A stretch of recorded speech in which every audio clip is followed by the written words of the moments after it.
you don't mind me asking, how old are you? That's a heck 62 and holding. for the rest of your life, Yeah. right? You don't look 62. Thank you. No, you definitely And don't. are you from around here, I'm born and raised in a little farm town, northeastern Ohio. or how did you come to be here? Well, my dad opened a restaurant when I was 13 and I was cheap help. And I showed up every day.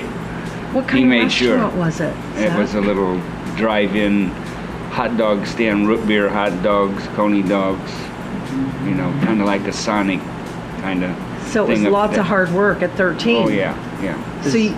So you've been in this business all It your was life 80 then? hours, yeah. He made sure I got 80 hours a weekend.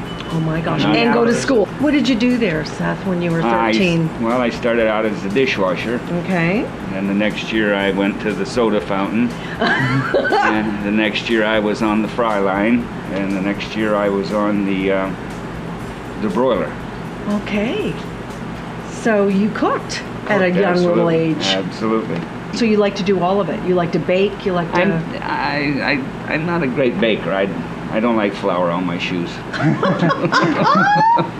That's So good. I would much rather be on the hot line, you know, working with big proteins and vegetables and making soups and sauces and things like that. I think you can be a lot more creative as a chef rather than a baker. You're kind of Definitely, you are limited. You limited. you have to follow recipes, and I'm not very good at following instructions.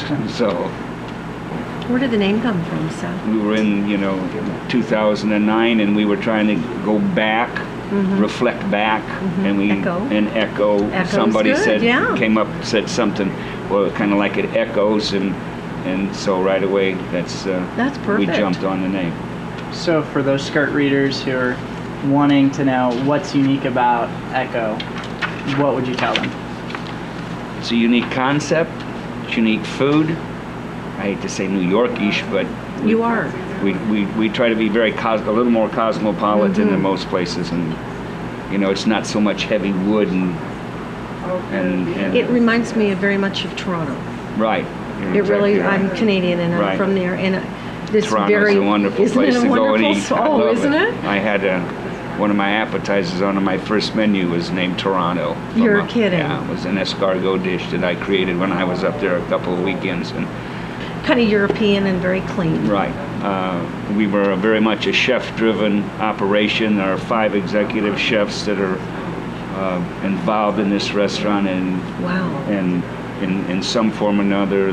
We've got a guy that helps us with the baking, and he's an executive chef. I've got 2 line cooks that have been executive chefs, and my day prep guy that's helping us out today is an ex-executive chef. And we decided to to uniform our staff out front in chef coats and a kind of a modern looking chef coat, because we feel very much this is a chef-driven. We just wanted to be a little neighborhood joint that did a great job. Great. That Where you sounds bring good. your friends and you bring your people you work with, After work. and out of town people come in town, and you got to come down. Let's go to this place. This is a great little joint in town. So many people do come to town in Knoxville with their travels, and That's right. they'll often say, where's your favorite place to go? And you have to sit and think.